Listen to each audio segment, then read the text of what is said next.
નમસ્કાર, હું છું પરવીન પઠાણ અને ગુજરાતની વાત પ્રોગ્રામમાં તમારું સ્વાગત કરું છું. આજે આપણે આપણા આ પ્રોગ્રામમાં જાણીશું કે આપણા ગુજરાત રાજ્યમાં દિવસ દરમિયાન કઈ કઈ ઘટનાઓ બની છે અને કેવી રીતે બની છે, કયો છે સોશિયલ મીડિયાનો હોટ ટોપિક મુદ્દો. તે સમગ્ર જાણકારી વિસ્તારપૂર્વક આપણા આજના આ પ્રોગ્રામમાં આપણે નિહાળીશું. તો ચાલો જાણીએ અને નજર કરીએ શરૂઆતના મુખ્યના વિશેષ સમાચારો પર. હિન્દુનો હાર્ટ મુસ્લિમ યુવકમાં ધબકે છે. હૃદયના તાંતણે બંધાયેલા સંબંધો હિન્દુ મુસ્લિમ નથી જોતા. સોહેલ વિધવા માનો દીકરો બની ગયો. લાગણીના સંબંધોની ગાથા. તો બીજી બાજુ સુરતમાં અત્યારથી દિવાળીની તૈયારી ભારે પડી. વરાછા પોલીસે 95 લાખનું કારખાનું ભરેલા ગોડાઉનને સીલ કર્યું. બે સગા ભાઈઓની ધરપકડ કરી. તો બીજી બાજુ બોલો હવે નકલી યુવરાજ સામે આવ્યા. ગોંડલ સ્ટેટના યુવરાજ તરીકે ઓળખ આપનાર વાસ્તવમાં નકલી છે. રાજવી પરિવારને કરવી પડી છે ચોખવટ. મહારાજાએ લગ્ન નથી કર્યા તો યુવરાજ ક્યાંથી? તો બીજી તરફ વડોદરામાં સીએમના આગમન પૂર્વે જ જોવા જેવી થઈ એસએસજી હોસ્પિટલ બહાર દબાણ હટાવતા દારૂડિયાનો તમાશો. માથું પછાડ્યું, ગળે ફાંસો ખાવાનો પ્રયાસ કર્યો અને આપ કારીગરોની અટકાયતો કરી.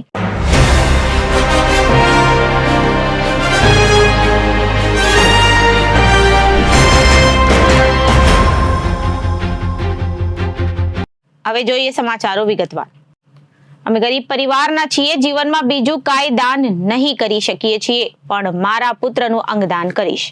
આ શબ્દો છે નવસારીના ખાપરિયા ગામની વિધવા માતા એવા ઉકીબેનના, જેમણે કઠણ કાળ જે નિર્ણય લીધા કે વહાલ સોયા અમિતના હૃદયનું દાન કરીશ, અને તે પણ મુસ્લિમ યુવક સોહેલને. અમિતનું હાર્ટ સોહેલમાં ધબકી રહ્યું છે. 2017ના ટ્રાન્સપ્લાન્ટથી ગરીબ ઉકીબેનનું દાન લેનાર સોહેલ દીકરો બની ગયો છે. યુવકના હાર્ટ ટ્રાન્સપ્લાન્ટ બાદ જન્મેલી દીકરી અમિતની માતાને દાદી કહીને બોલાવે છે. એક બહેનને ભાઈ મળી ગયો તો એક પરિવારને તેનો બોભી. હૃદયના તાંતણે બંધાયેલા હાર્ટ ડોનેશનના કિસ્સાની માનવજાતને ગર્વે કરાવતી ગાથા તમે હાર્ટ ડે પર જુઓ. આ કિસ્સો આણંદ અને નવસારીના ખાપરિયા વચ્ચે સુરતમાં સર્જાયો હતો અને અમદાવાદમાં હકીકત પામ્યો છે.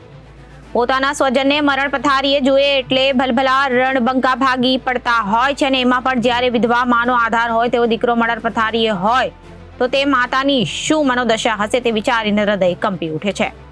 માનવીનું હૃદય લાગણીઓથી ભરેલું હોય છે. જ્યારે એક પરિવાર પોતાના વહાલ સોયાનું હૃદય દાન કરે અને ત્યારે તેની સાથે તેની લાગણી પણ બંધાઈ જાય છે. આ સાથે જેનામાં હૃદય ટ્રાન્સપ્લાન્ટ થાય છે તેનામાં પણ ઘણા ફેરફારો થતા હોય છે, અને તે હાર્ટ આપનાર પરિવાર સાથે લાગણીથી બંધાઈ જાય છે.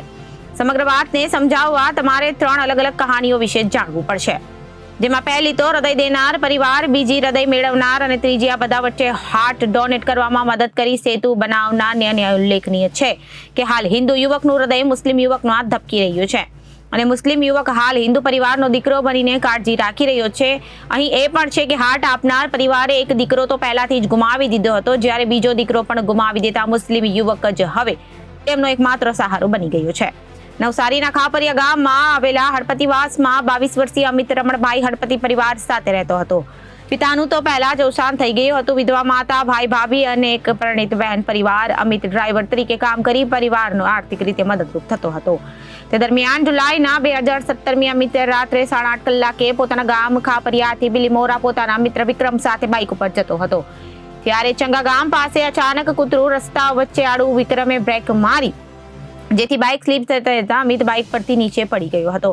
માથામાં ગંભીર ઈજાઓ થવાથી બેભાન થઈ ગયો હતો. તાત્કાલિક 108 એમ્બ્યુલન્સમાં ખારેલમાં આવેલી ગ્રામ સેવા ટ્રસ્ટની હોસ્પિટલમાં દાખલ કરાયો હતો. ત્યાં પ્રાથમિક સારવાર આપ્યા બાદ વધુ સારવાર માટે સુરત નવી સિવિલ હોસ્પિટલમાં સારવાર હેઠળ દાખલ કરવામાં આવ્યો હતો. અમિતના સીટી સ્કેનમાં કરાવતા મગજમાં લોહીનો ગઠ્ઠો જામી ગયો હોવાનું જાણવા મળ્યું હતું. કનિયોટોમી સર્જરી કરી મગજમાં જામેલો લોહીનો ગઠ્ઠો દૂર કરાયો હતો. 12 જુલાઈએ અમિતને બ્રાઇન ડેડ જાહેર કરાયો અને ડોનેટ લાઈફના પ્રમુખ નિલેશ માંડેલાવાલાનો ટેલિફોનિક સંપર્ક કરી અમિતના બ્રેન ડેડ અંગેની જાણકારી આપી અને પરિવારને ઓર્ગન ડોનેશનની જાણકારી આપી. ઓર્ગન ડોનેશનનું મહત્વ સમજાવ્યું અને અસ્મિતાના માતા ઉપકીને અજય અને બનેવી રાકેશે જણાવ્યું, એમ ગરીબ પરિવારના છીએ, જીવનમાં બીજું કાંઈ દાન કરી શકીએ નહીં તેમ નથી, પરંતુ આજે જ્યારે અમારું સજન બ્રેન ડેડ છે ત્યારે આ અંગેનું દાન કરીને 4-5 વ્યક્તિઓને નવું જીવન મળતું હોય તો અંગદાન માટે આગળ વધીએ, જેથી અમિતના કિડની, લીવર અને પેન્ક્રિયાસ, હૃદય અને ચક્ષુઓનું દાન કરવામાં આવ્યું. હવે અમિતના હૃદયનું દાન થયું. ગુજરાતનું 12મું હૃદયનું દાન હતું, જ્યારે આ હૃદયનું ટ્રાન્સપ્લાન્ટ ગુજરાતનું 3જું હૃદય ટ્રાન્સપ્લાન્ટ હતું, જે અમદાવાદની સિમ્સ હોસ્પિટલમાં કરવામાં આવ્યું. આ હૃદય આણંદના 36 વર્ષીય સોહેલ વહોરામાં ટ્રાન્સપ્લાન્ટ કરવામાં આવ્યું છે. આણંદમાં 43 વર્ષીય સોહેલ અબ્દુલ વોરા પરિવાર સાથે રહે છે. પરિવારમાં પત્ની અને 3 દીકરીઓ છે. હૃદયની તકલીફ અને 2002માં જાણ થઈ હતી. ત્યારબાદ ખૂબ જ તકલીફોનો સામનો કરવો પડ્યો હતો. 2002માં હૃદય પહોળું થયાની જાણ થઈ અને જો કે બહુ મોટી અસર થશે તેનો અંદાજ ન હતો. 2003માં સોહેલના લગ્ન થયા અને પહેલા તે દુકાન ચલાવતો હતો. પછી તકલીફ થઈ તેની પત્નીએ પણ બહુ સહન કર્યું. યુવક આખી રાત જાગતો હતો અને સૂઈ શકતો ન હતો. 2014માં એક દીકરીને જન્મ થયો હતો. આ પહેલા 2008માં તેની એક બહેનની દીકરીને અડોપ્ટ કરી હતી કેમ કે તેણે સંતાન થવાની કોઈ આશા હતી નહીં. આ બીમારીના કારણે સંતાનની કોઈ આશા ન હતી. તકલીફ બહુ જ વધી ગઈ હતી. સોહેલના હાર્ટ ટ્રાન્સપ્લાન્ટ બાદ એક દીકરાનો પણ જન્મ થયો, જેથી હાલ સોહેલ હેલ્ધી લાઈફ જીવી રહ્યો છે. અમિતના પરિવાર સાથે સતત સંપર્કમાં છે. સોહેલની નાની દીકરી તો અમિતના મમ્મીને દાદી કહીને જ બોલાવે છે. સોહેલ સાથે પણ હું સતત સંપર્કમાં રહું છું. તેને દવા અને સ્વાસ્થ્ય અંગે પૂછતો રહું છું અને ટ્રાન્સપ્લાન્ટ બાદ નિયમિત દવાઓ લેવી જોઈએ અને તેમનું પણ ફોલોઅપ લેતા રહેવા જોઈએ. અમિત અને સોહેલ બંનેના પરિવાર એકબીજા સાથે લાગણીથી જોડાઈ ગયા હતા. માનવ ઓર્ગન ડોનેશન છે અને માનવ જીવનનો સૌથી મોટો ધર્મ છે. નાત ધર્મના વડા નડતા નથી. તેમની ઉપર જોઈને એક સંબંધ વિકસાવ્યો છે. સુરતની વરાછા પોલીસે ફટાકડાનું ગોડાઉન ઝડપી પાડ્યું છે. રહેણાંક વિસ્તારમાં વગર પરમિશને ફટાકડાનો જથ્થો સંગ્રહ કરવામાં આવ્યો હતો, જેથી વરાછા પોલીસે બાતમીના આધારે રેડ કરી તેને રેડ દરમિયાન 95 લાખથી વધુના ફટાકડા કબજે કર્યા હતા. આ સાથે સમગ્ર ગોડાઉનને સીલ કરી દેવામાં આવ્યું હતું. આગની બનતી ઘટનાને પગલે પોલીસે કાર્યવાહી કરી હતી. ફટાકડાનું ગોડાઉન ચલાવતા ઈસમો પાસે કોઈ પરમિટ પણ ન હતી.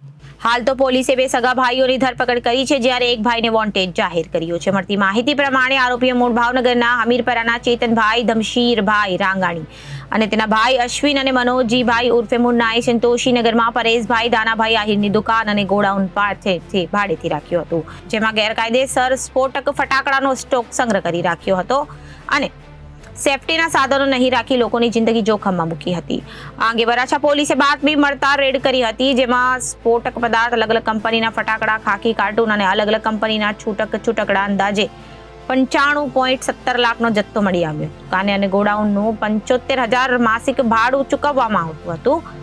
પીકે પટેલ એસપીએ જણાવ્યું હતું કે આગામી દિવાળી તહેવારને ધ્યાનમાં રાખી વરાછા પોલીસની ટીમ દ્વારા એક બાતમીના આધારે ગેરકાયદેસર સંગ્રહ કરેલો ફટાકડાનો સ્ટોકનો જથ્થો મળી આવ્યો છે.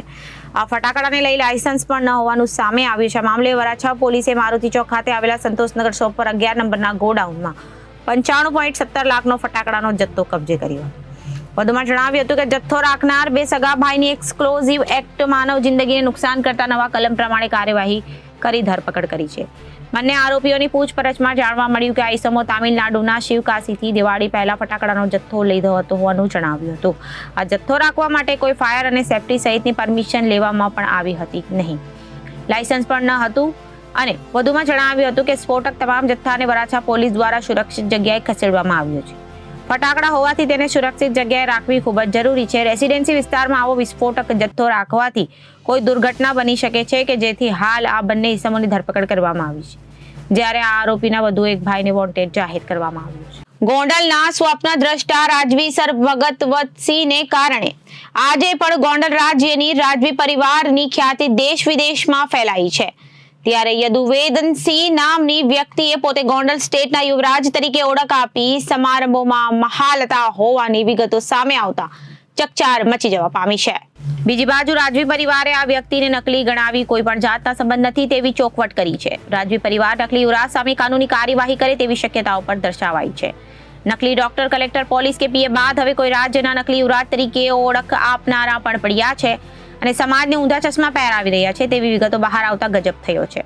તાજેતરમાં મહેસાણામાં ગોતા સહિતના કાર્યક્રમોમાં યદુવેન્દ્રસિંહ જાડેજા નામની વ્યક્તિ ગોંડલ યુવરાજ તરીકે ભાવોજમાં આવતા હોવાની વિગતો યુટ્યુબ સહિતના માધ્યમો બહાર દ્વારા કરતા ગોંડલ રાજ્યના ઉપલેટા, ધોરાજી અને ખુદ ગોંડલના કેટલાક સુગ્ય નગરજનોનાઓ તારી સાથે ભવાવંકાયા હતા. લોકો ગોંડલ રાજવી પરિવારથી સુપેરે પરિચિત હોય અને આ નવા યુવરાજ વળી ક્યાંથી આવ્યા તેવા સવાલ સાથે રાજવી પરિવારને જાણ કરી હતી. વિગતો જાણી રાજવી પરિવાર પર અચંબિત બન્યો હતો. રાજ્યના એકમાત્ર યુવરાજ હિમાંશુ ચિત અને તેમનું રાજ તિલક હજુ 8 માસ પહેલા તેઓ ગોંડલના રાજવી બન્યા. રાજવી હિમાંશુ સિંહજીએ લગ્ન જ નથી કર્યા તો યુવરાજ ક્યાંથી? ઉઠેલા સવાલો અંગે રાજવી પરિવારના પ્રતિનિધિ રાજેન્દ્રસિંહ જાડેજાને વિગતે ચોખવટ કરવી પડી હતી. રાજેન્દ્રસિંહ જાડેજાએ કહ્યું કે ધંધુકામાં આસ્થા ફાઉન્ડેશનના સમારોહમાં, અમદાવાદમાં ઉમિયા ફાઉન્ડેશનના કાર્યક્રમ અને તાજેતરમાં ગોતા ખાતે ક્ષત્રિય અસ્મિતા મંચના નેજા હેઠળ યોજાયેલ ક્ષત્રિય રાજવીઓ ના સંમેલનમાં યદુવેદસિંહ જાડેજા નામની વ્યક્તિ પોતાની ઓળખ ગોંડલ સ્ટેટના યુવરાજ તરીકે આપી હતી અને આ યદુવેદસિંહ રાજવીએ પોતાના સંમેલનના ગોંડલ યુવરાજ તરીકે ઉદ્બોધન પણ આપ્યું હતું અને યદુવેદસિંહના પરદાદા અને ગોંડલ રાજ્યની 9 પેઢી પહેલા મતલબ કે સર ભગવતસિંહજીથી પણ વેજા ગામે અને દાડિયા ગામના 2 ગ્રાસ અપાયા હતા. એ સદીઓ પહેલાની વાત છે. બાદ અને હાલમાં યદુવેદસિંહ અને ગોંડલ રાજવી પરિવાર સાથે કોઈ સ્નાન સૂતકનો પણ સંબંધ નથી. ગોંડલના રાજવી હિમાંશુ સિંહજીએ હજુ લગ્ન પણ નથી કર્યા અને યુવરાજ હોવાનો કોઈ સવાલ નથી. હાલ ગોંડલ સ્ટેટનો કારોબાર રાજમાતા કુમુદકુમારી ચલાવી રહ્યા છે. રાજેન્દ્રસિંહ જાડેજાએ સ્પષ્ટતા સાથે ચેતવણી પર ઉચ્ચારી છે કે કોઈ પણ સંસ્થા કે સમાજે ગોંડલના રાજવી પરિવાર અંગે કોઈ સ્ટેટમેન્ટ આપતા પહેલા અગાઉથી જ ગોંડલ સ્ટેટની મંજૂરી લેવી આવશ્યક છે તેવું જણાવ્યું હતું. રાજવી પરિવાર દ્વારા યુવરાજ તરીકે રોલો પાડી રહેલા નકલી યુવરાજ સામે કાનૂની કાર્યવાહી કરાશે તેવું જાણવા મળ્યું છે. રાજેન્દ્રસિંહ, ખાસ કરીને દરેક વસ્તુઓમાં ક્યાંક ને ક્યાંક નકલ જોવા મળી રહી છે. હવે સમાચાર મળી રહ્યા છે કે ક્યાંક ગોંડલ રાજવીના નામે નકલ કરતા કોઈ વ્યક્તિ જે છે તે સામે આવે છે. શું છે સમગ્ર મામલો? બિલકુલ, આપ સૌ મીડિયાના આમ તો પેલેસની અંદર ગોંડલ પેલેસમાં સ્વાગત છે અને આપના માધ્યમથી અમે અમારો જે ખુલાસો છે તે ખાસ કરીને ખુલાસો કરવાનો છે કે ગોંડલમાં 17મી પેઢીએ, ગોંડલ સ્ટેટના 17મી પેઢીએ મહારાજા હિમાંશુ સિંહજી સાહેબનું જ હમણાં તાજેતરમાં આપણે રાજતિલક થયું છે અને એ મહારાજા ભગવતસિંહજી જે ગોંડલ સમગ્ર વિશ્વમાં વખણાય છે તે ભગવતસિંહથી 5મી પેઢીએ છે અને હાલ પોતે નામદાર મહારાજા તરીકે બિરાજમાન છે. અમને ધ્યાનમાં આવ્યું કે કોઈ યદુવેન્દ્રસિંહ જાડેજા કરીને છે જે થોડા સમય પહેલાં પાટીદાર સમાજનું એક ભવ્ય સંમેલન થયું હતું. ત્યારબાદ એક ધંધુકામાં 111 દીકરીના સમૂહ લગ્ન ઉત્સવ સરસ મજાના થયા હતા અને ત્યારબાદ હમણાં ક્ષત્રિય સમાજની એકતાનું એક કોઈ ગોતા ખાતે એક સંમેલન થયું હતું. આ 3-4 કાર્યક્રમો સહિત ઘણા બીજા કાર્યક્રમો છે કે જેમાં યદુવેન્દ્રસિંહ ગોંડલ રાજવી તરીકે હાજરી આપતા હોય છે અને લોકોથી માન સન્માન મેળવતા હોય છે. અમારે આ સ્પષ્ટતા એટલા માટે કરવી પડે કે યદુવેન્દ્રસિંહના પૂર્વજો એટલે કે 9 પેઢી પહેલાં ગોંડલ સ્ટેટથી અલગ પડ્યા હોય અને એમને ભાયાતી ગામ, દાડિયા અને વેજા ગામ આપેલા. ત્યાર પછી કોઈ પણ પ્રકારનો ગોંડલ સ્ટેટ સાથે એમને કોઈ નાતો નથી રહેતો. રાજભાઈ, ખાસ કરીને વાત કરીએ તો આપને કઈ રીતે માલુમ પડ્યું કે ભાઈ આ રીતે જે છે ફરજી ક્યાંક ને ક્યાંક બનાવ બની? બિલકુલ, ગોંડલ સ્ટેટને આપ સૌ જાણો છો કે લોકો એક આદરભાવથી જોતા હોય છે, ચાહતા હોય છે. તો ગોંડલને જે ચાહનારા લોકો છે કે ખાસ કરીને ધોરાજી, ઉપલેટા, ગોંડલ જે જૂનું ગોંડલ રાજ્ય છે ત્યાંના અમારા બધા ભાયાતો હોય, સ્વાભાવિક લોકો, બીજા અન્ય લોકો જેને ગોંડલ સ્ટેટનો મહારાજા સાહેબનો પોતાનો સંપર્ક કર્યો, અમારો બધાનો સંપર્ક કર્યો અને એના અનુસંધાને અમે જે કોઈ યુટ્યુબના વિડીયો, સોશિયલ મીડિયાના વિડીયો, કોઈ કંકોત્રી વગેરે જે બી અમે જોયું અમને એવું લાગ્યું કે આ વાત ખોટી થાય છે. આજે ગોંડલ સ્ટેટને લોકો આદરથી જોવે છે અને આપણે આવા કોઈ સંમેલનોમાં ક્યાંય ઉપસ્થિત નહોતા રહ્યા, આપણને કોઈ આમંત્રણ બી નહોતું અને આવી કોઈ ખોટી રીતે ગોંડલનું નામ ઉછાળતું હોય, ગોંડલ સ્ટેટનું નામ જ્યારે ઉછાળતું હોય ત્યારે આ સ્પષ્ટતા કરવી અમારા માટે જરૂરી બની ગઈ હતી. ખાસ કરીને હવે આપના તરફથી કઈ રીતના જે છે તે આ બાબતે પગલાં લેવામાં આવી રહ્યા છે? અમે ખાસ કરીને બધાના મીડિયાના માધ્યમથી દરેક મીડિયાના માધ્યમથી બધા જ લોકોને અમે જાહેર કરીએ છીએ કે સૌથી પહેલી વાત તો એ કે આવા કોઈ કાર્યક્રમોમાં ગોંડલ સ્ટેટ કે ઉપસ્થિત રહ્યા નથી, આમાં ક્યાંય સામેલ નથી. હા, સારું કાર્ય કોઈ કરતું હોય તો હંમેશા ગોંડલ મહારાજા સાહેબની શુભકામનાઓ સાથે હોય છે. પછી ત્યારબાદ જે યુવરાજ સાહેબવાળી વાત આવે તો ગોંડલ સ્ટેટ રાજવી પરિવારની અંદર એક ગોંડલને એક નામદાર મહારાજા હિમાંશુસિંહ સાહેબ બિરાજમાન છે અને રાજમાતા કુમુદકુમારી સાહેબ બિરાજમાન છે. તો 2 જ વ્યક્તિ પરિવારની અંદર છે. તો જે મહારાજા હોય એમના દીકરા હોય એમને યુવરાજ સાહેબ કહી શકાય. હવે મહારાજા સાહેબના કોઈ દીકરા તો છે નહીં, મહારાજા સાહેબે કોઈને દત્તક પણ લીધેલા નથી, તો યુવરાજ સાહેબનો કે મહારાણી સાહેબનો કોઈ પ્રશ્ન આવતો નથી.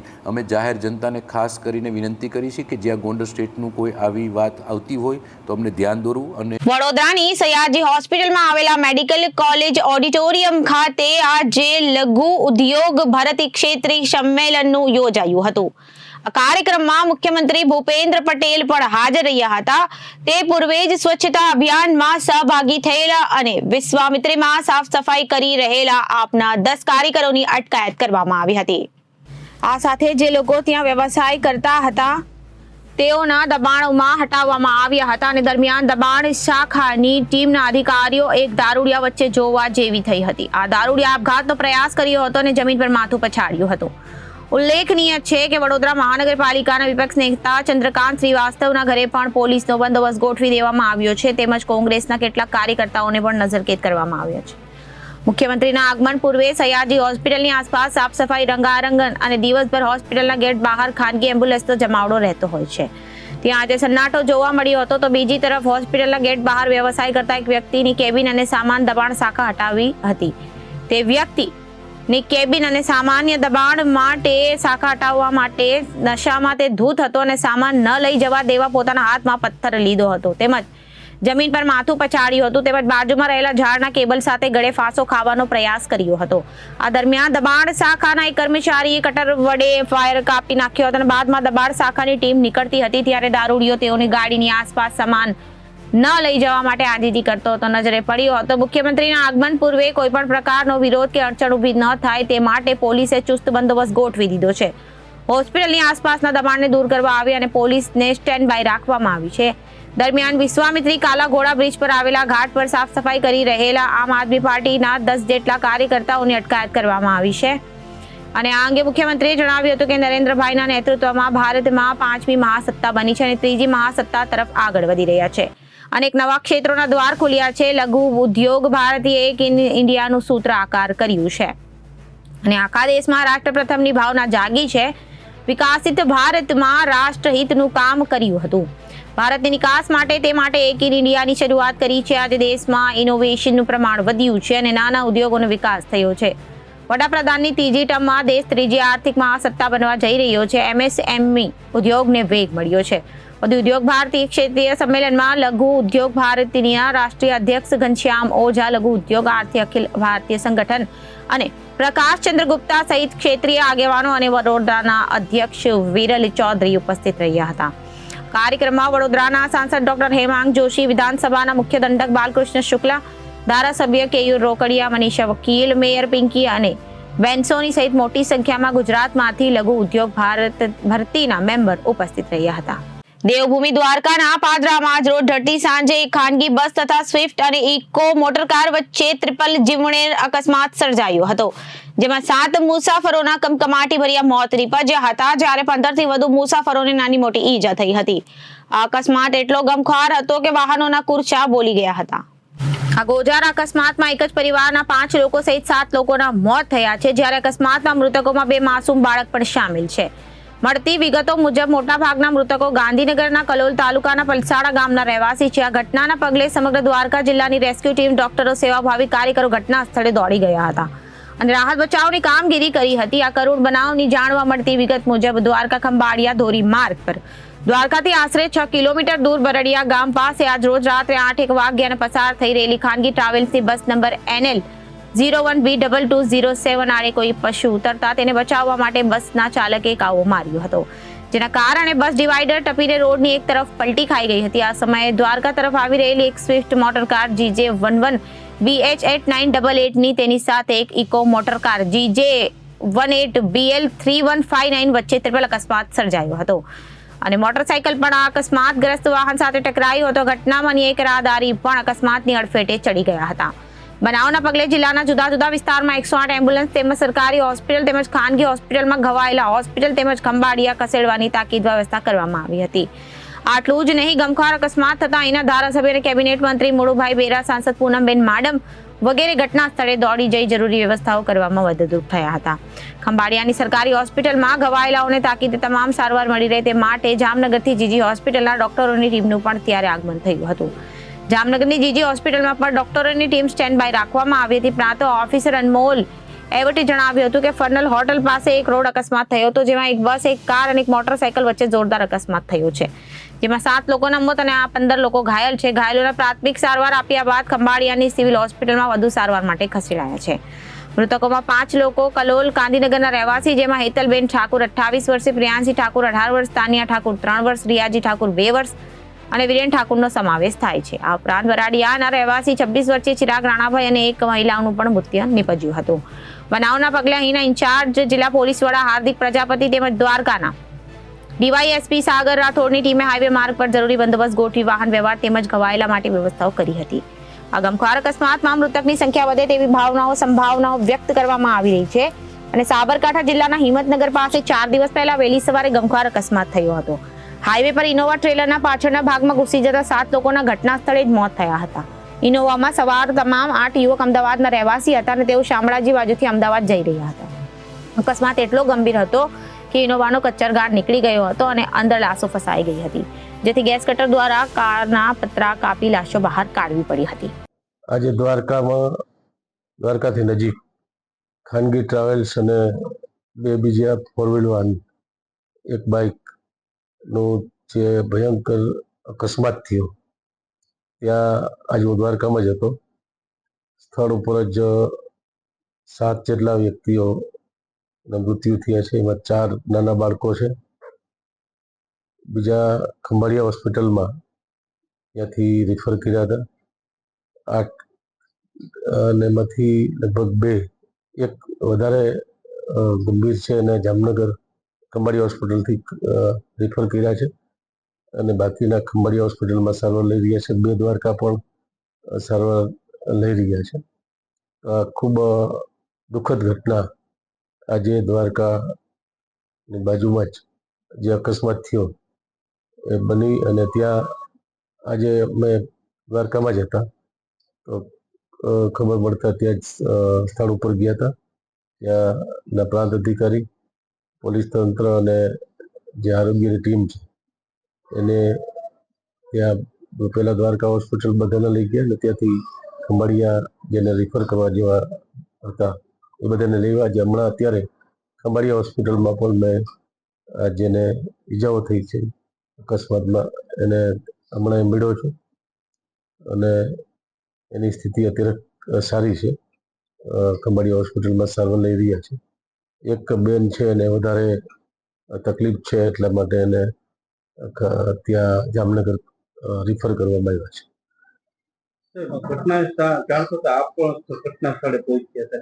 આજે ઘટનાની જાણ થતાં હું, આપણા સાંસદ પૂનમબેન માડમ, જેના સ્થાનિક ધારાસભ્ય પબુભા માણેક અને બીજા પણ બધા ત્યાં જ હતા. એટલે તરત જ ખબર પડતાની સાથે જ પૂનમબેન તો આ જ્યારે અકસ્માત થયો તરત 5 જ મિનિટમાં ત્યાં પાછળથી એ આવતા હતા, ખંભાળિયાથી દ્વારકા બાજુ આવતા. જે અકસ્માત થયો 2-3 કિલોમીટર પાછળ હતા, એટલે એ સૌથી પહેલાં પહોંચી ગયા હતા. અને પછી હું નાગેશ્વર બાજુ હતો ત્યાંથી ત્યાં પહોંચ્યો અને તેના બધા સ્થાનિક આગેવાનો પણ આવ્યા હતા અને અધિકારીઓ, 3 એમ્બ્યુલન્સ, 108 બધાની વ્યવસ્થા તરત જ એના પ્રાંત અધિકારી છે એ તરત ઘટના સ્થળે પહોંચી ગયા. તો અત્યારે ગુજરાતની વાતમાં વિરામ લઈએ. વધુ સમાચારો માટે જોતા રહો જનાદેશ ન્યૂઝ. નમસ્કાર.